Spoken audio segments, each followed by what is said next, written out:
बर्फ से ढकी पहाड़ियों के बीच एक छोटा सा गांव था, आश्रयपुर। यहाँ के लोग सरल, मेहनती और आपस में गहरे जुड़े हुए थे। लेकिन इस सर्दी कुछ अलग था।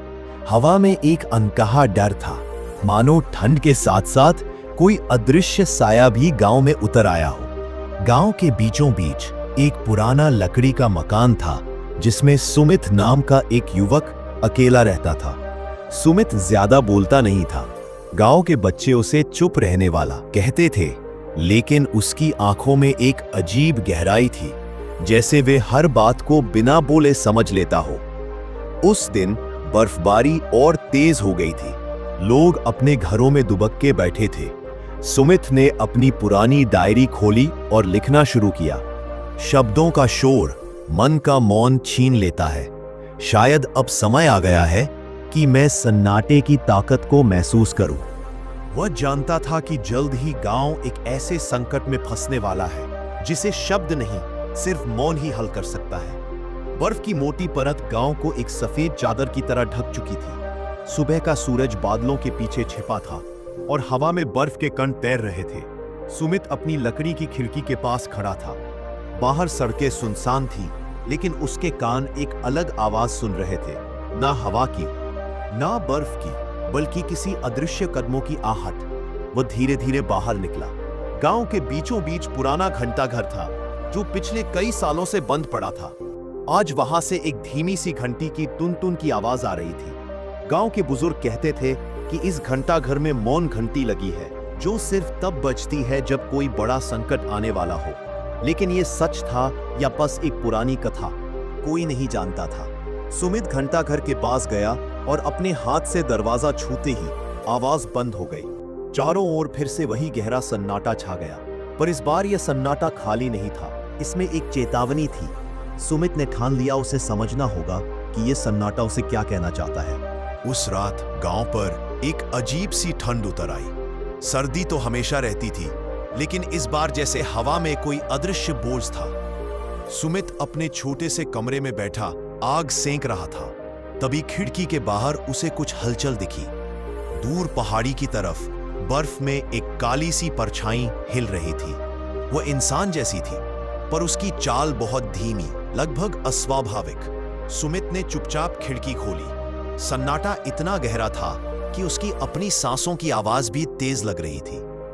परछाई धीरे धीरे गांव की ओर बढ़ रही थी और उसके कदमों के नीचे बर्फ में कोई आवाज नहीं हो रही थी। अचानक दूर घंटाघर की मौन घंटी ने फिर एक बार हल्की सी टुन-टुन की। सुमित का दिल तेज धड़कने लगा। उसे यकीन हो गया, जो कुछ भी हो रहा है वह गांव के लिए अच्छा नहीं है। उसने तय किया वह अगली सुबह गांव के बुजुर्ग बाबा वशिष्ठ से मिलेगा। शायद उन्हें इस सन्नाटे और परछाई का राज पता हो। सुबह होते ही सुमित जल्दी जल्दी बाबा वशिष्ठ के घर पहुंचा। बाबा का घर गांव के किनारे एक पुराने पीपल के पेड़ के नीचे था। दरवाजा आधा खुला था और अंदर से अगरबत्ती की हल्की खुशबू आ रही थी। बाबा वशिष्ठ आग के पर सफेद चादर ओढ़े आंखें बंद करके मंत्र जप रहे थे। सुमित ने धीरे से कहा, बाबा, मुझे आपसे जरूरी बात करनी है। बाबा ने आंखें खोली और उसकी तरफ गहराई से देखा। तुमने भी उसे देख लिया है ना? सुमित चौंक, आपको कैसे पता? बाबा ने लंबी सांस ली और बोले, यह गांव सैकड़ों साल से एक मौन शाप के साए में है। हर 100वें साल जब बर्फ सबसे गहरी होती है, मौन का दूत आता है। वह धीरे धीरे गांव की आवाजें चुरा लेता है। पहले घंटियां, फिर लोग और अंत में समय।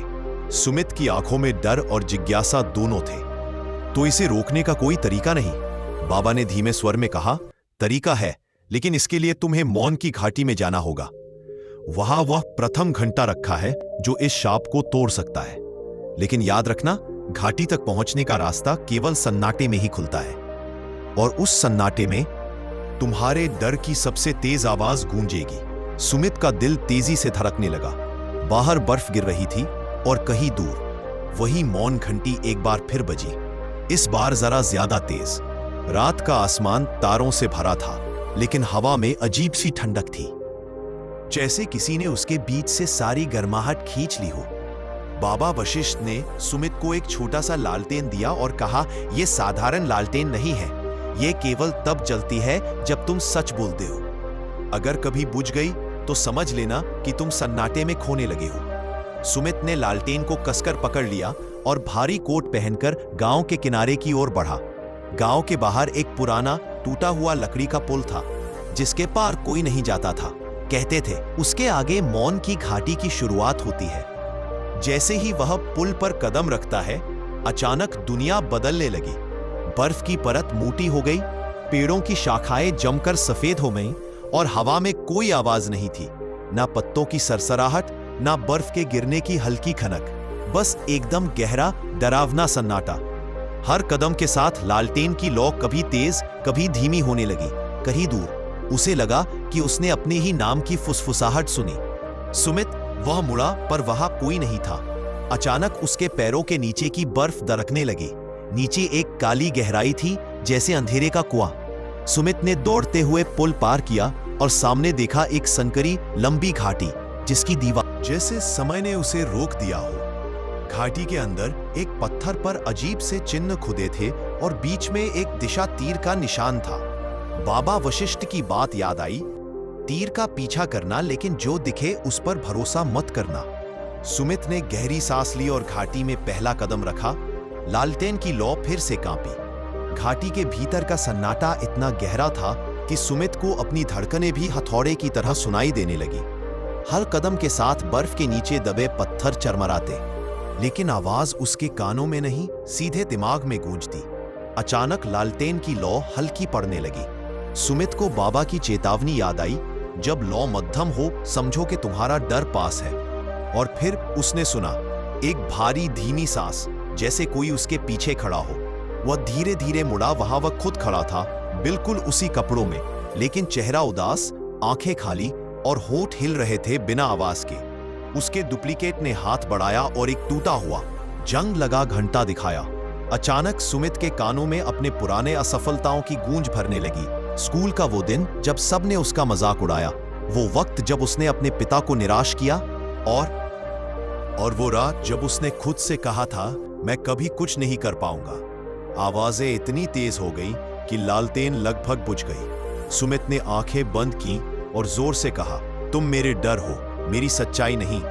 जैसे ही उसने सच बोला, लालटेन की लौ तेज हो गई और गायब हो गया। आगे घाटी खुलने लगी और दूर से हल्की सी चांदी जैसी चमक दिखाई दी। शायद प्रथम घंटा वहीं था।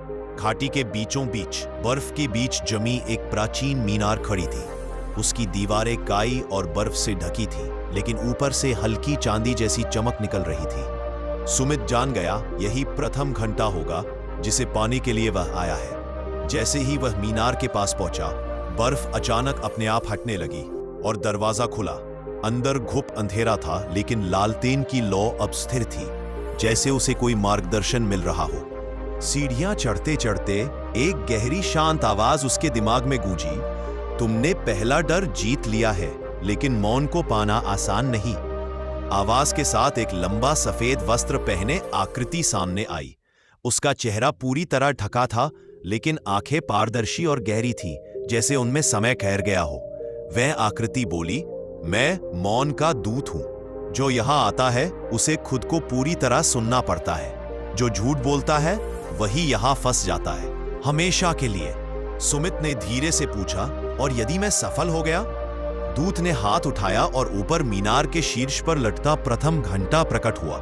चांदी और बर्फ से बना, लेकिन उसकी सतह से हल्की गर्माहट निकल रही थी। इसे बजाने के लिए तुम्हें अपने सबसे गहरे सत्य को स्वीकारना होगा, दूत ने कहा। वो सत्य जो तुमने कभी खुद से भी छुपाया है। सुमित ने गहरी सांस ली और मन में खोजने लगा वो सच जो उसने सालों से दबा रखा था। मीनार के अंदर हवा जैसे भारी हो गई थी। सुमित के चारों ओर घना अंधेरा छा गया और मौन का दूत कहीं गायब हो गया। अचानक उसके सामने धुंध से एक आकृति उभरी।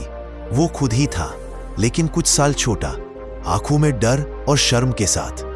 वो युवा सुमित बोला, तुम्हें याद है उस दिन जब तुमने मदद कर सकते थे लेकिन चुप रहे, सिर्फ इसलिए कि डर था कि लोग क्या कहेंगे? सुमित का दिल जोर से धड़कने लगा।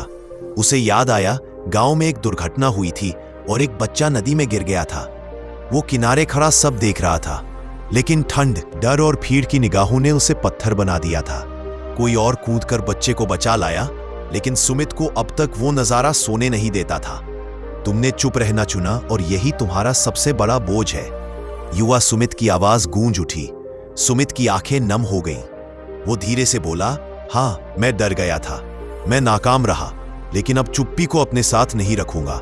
जैसे ही उसने ये कहा, अंधेरा हिलने लगा और दीवारों से बर्फ झड़ गई। ऊपर लटका प्रथम घंटा चमक उठा और उसके अंदर से एक गहरी गूंजती धुन निकली। ऐसी धुन जो दिल को शांत कर दे, जैसे किसी ने सालों से दबा रखा बोझ हटा दिया हो। मौन का दूत फिर से प्रकट हुआ। उसकी आंखों में संतोष था। तुमने सत्य स्वीकार लिया, और यही पहला मौन है, आत्म सत्य का मौन। अब तुम्हारी यात्रा अगले मौन की ओर बढ़ेगी। सुमित ने घंटा अपने हाथ में लिया। उसका वजन हल्का था, लेकिन दिल पर जैसे कोई अदृश्य शक्ति छा गई थी।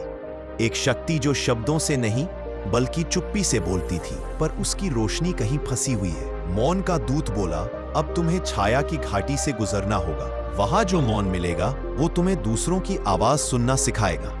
सुमित ने चुपचाप सिर हिलाया और आगे बढ़ा। घाटी में उतरते ही चारों ओर धुंध और काले साये से आकार हिलने लगे, लेकिन कान बड़े बड़े थे, जैसे वे सिर्फ सुनने के लिए बने हो। धीरे धीरे वो साये उसके चारों ओर भिरने लगे। हर साया कोई ना कोई फुसफुसाहट करने लगा। किसी का दर्द, किसी की शिकायत, किसी का डर। एक बूढ़ी औरत की आवाज आई, मैंने पूरी जिंदगी सुनी पर कभी किसी ने मेरी नहीं सुनी। एक बच्चा रोते हुए बोला, सब चुप थे जब मुझे मदद चाहिए थी। सुमित का दिल भारी होने लगा। वो समझ गया कि यहाँ मौन का मतलब सिर्फ बोलना बंद करना नहीं है, बल्कि सुनना है, पूरा ध्यान से, बिना बीच में टोके, बिना जज किए। उसने अपनी आंखें बंद की और हर आवाज को महसूस किया। कुछ देर बाद सारे साये धीरे धीरे शांत हो गए और धुंध हटने लगी। जमीन से दूसरा घंटा निकला, जिस पर लिखा था, सुनना भी एक मौन है। मौन का दूत पास आया और मुस्कुराया, अब तुमने दूसरा मौन पा लिया, श्रवण का मौन। इसके साथ तुम न केवल खुद को बल्कि दूसरों को भी समझ पाओगे। सुमित ने दोनों घंटे अपने थैले में रखे और आगे घाटी से बाहर निकलने लगा। अब उसका अगला रास्ता भ्रम के जंगल की ओर था, जहां तीसरा मौन उसका इंतजार कर रहा था। एक ऐसा मौन जो उसकी सोच की जड़ों को हिला देगा। छाया की घाटी से निकलते ही सुमित के सामने एक विशाल जंगल फैला था। पेड़ इतने ऊंचे थे कि उनकी चोटियां बादलों में खो गई थीं और शाखाओं पर अजीब सी बेलें लिपटी थीं। हवा में एक मीठी सी सुगंध थी, लेकिन उसके साथ कोई अनजाना बोझ भी घुला हुआ था, जैसे कोई धीरे धीरे मन पर असर डाल रहा हो। जंगल के पहले कदम पर ही उसे हल्की सी फुसफुसाहट सुनाई दी, तुम ये कर भी पाओगे। दूसरा कदम बढ़ाते ही एक और आवाज आई, तुम्हारे पास ताकत नहीं है, वापस लौट जाओ। सुमित रुक गया। ये आवाजें किसी और की नहीं, उसकी अपनी सोच की थीं। वो आवाजें जो सालों से उसके अंदर गूंज रही थीं, पर जिन्हें उसने कभी खुलकर पहचाना नहीं। हर कदम के साथ आवाजें तेज होती गईं। कभी वे शक बन जाती, कभी डर, और कभी दूसरों के ताने जैसे सुनाई देते। पेड़ों की शाखाएं उसके चारों ओर घूमने लगी, जैसे उसे बांधना चाहती हो। मौन का दूत दूर से बोला, ये भ्रम का जंगल है, ये तुम्हारे मन का शोर तुम्हें फंसाने की कोशिश करेगा। अगर तुम इसे शांत कर पाओ तो तीसरा मौन तुम्हारा होगा। सुमित ने आंखें बंद की और गहरी सांस ली। उसने तय किया, वो न तो इन आवाजों से लड़ेगा, न इन्हें दबाएगा। वो बस इन्हें देखेगा, जैसे आसमान में बादल गुजरते हैं। धीरे धीरे आवाजें धीमी होने लगी। कुछ मिनट बाद जंगल फिर से शांत हो गया। शाखाएं पीछे हट गई और सामने एक पुराना पत्थर का मंच दिखा। उस पर तीसरा घंटा रखा था, जिस पर लिखा था, मौन का मतलब मन के तूफान को थमाना है। आरव ने घंटा उठाया और महसूस किया कि उसका सिर हल्का हो गया है। अब उसके पास 3 मौन थे, स्वयं का मौन, श्रवण का मौन और मन का मौन। लेकिन मौन का दूत बोला, अभी एक आखिरी मौन बाकी है, सबसे कठिन और सबसे शक्तिशाली। इसके लिए तुम्हें सत्य के शिखर पर चढ़ना होगा। सुमित ने गहरी सांस ली और उस दिशा में चल पड़ा, जहां बर्फ से ढके पहाड़ सूरज की किरणों में चमक रहे थे। सुमित कई दिनों तक चलता रहा, जंगलों, नदियों और घाटियों को पार करते हुए आखिरकार वह उस पहाड़ के तल तक पहुंचा, जिसकी चोटी बादलों को चीरती थी, सत्य का शिखर। ऊपर चढ़ते ही ठंडी हवाओं ने उसे घेर लिया। बर्फ के फाहे उसके चेहरे पर गिरते और हर कदम पर जमीन फिसलन भरी होती। लेकिन चढ़ाई सिर्फ शारीरिक नहीं थी, यह उसके अंदर भी एक चढ़ाई थी। जैसे जैसे वह ऊपर जाता, अतीत की यादें एक एक कर उसके सामने उभरने लगी। बचपन की वह घटना जब उसने अपने सबसे अच्छे दोस्त से झूठ बोला था, वह दिन जब उसने अपने डर के कारण किसी की मदद नहीं की, और वो पल जब उसने खुद से मुंह मोड़ लिया था। हर स्मृति उसके दिल को भारी बना रही थी। मौन का दूत उसके पीछे प्रकट हुआ और बोला, यहां चौथा मौन तभी मिलेगा जब तुम अपने सत्य को बिना भागे, बिना बहाने के देख सको। ये मौन है, आत्मा का मौन। सुमित ने आंखें बंद की। उसने एक एक स्मृति को देखा, उसकी चुभन को महसूस किया और फिर खुद से कहा, हाँ, ये सब मैंने किया और फिर भी मैं सीख सकता हूं, मैं बदल सकता हूं। जैसे ही उसने खुद को पूरी तरह स्वीकार किया, उसके आसपास की हवा शांत हो गई। पहाड़ की ठंड अब उसे नहीं काट रही थी, बल्कि जैसे कोई गर्माहट उसकी आत्मा को घेर रही थी। शिखर पर पहुंचते ही उसने एक छोटा सा क्रिस्टल घंटा देखा। उस पर लिखा था, जब तुम अपने भीतर का सच सुन सको, तभी तुम सच्चा मौन जान पाते हो। आरव ने घंटा उठाया और उसे बजाते ही चारों मौन एक साथ गूंज उठे। स्वयं का मौन, श्रवण का मौन, मन का मौन और आत्मा का मौन। अचानक मौन का दूत मुस्कुराया और कहा, अब तुम मौन के स्वामी हो। अब तुम्हारा हर शब्द, हर कदम और हर नजर शक्ति होगी। लेकिन इससे पहले कि सुमित कुछ पूछ पाता, दूत धुंध में विलीन हो गया और सुमित खुद को फिर उसी गांव के किनारे खड़ा पाया जहां से उसकी यात्रा शुरू हुई थी। पर इस बार उसके भीतर का शोर हमेशा के लिए थम चुका था। गांव लौटते ही सुमित ने महसूस किया कि सब कुछ वैसा ही है। पेड़ अब भी हवा में झूम रहे थे, नदी अब भी कलकल कर रही थी और बच्चे अब भी खेलते हुए हंस रहे थे। लेकिन उसके भीतर कुछ भी पहले जैसा नहीं था। अब उसकी आंखों में एक गहराई थी, जैसे वह बिना बोले बहुत कुछ कह सकता हो। गांव के लोग उसके चारों ओर इकट्ठा हो गए। किसी ने पूछा, तुमने मौन का रहस्य पा लिया? सुमित बस मुस्कुराया और कहा, मौन बोलता है, पर उसकी भाषा सुनने के लिए हमें अपने शोर को छोड़ना पड़ता है। यह मौन डर से नहीं, प्रेम से आता है। यह खालीपन नहीं, बल्कि पूर्णता है। उस दिन से आरव ने किसी को उपदेश नहीं दिया, बल्कि अपने आचरण से सिखाया।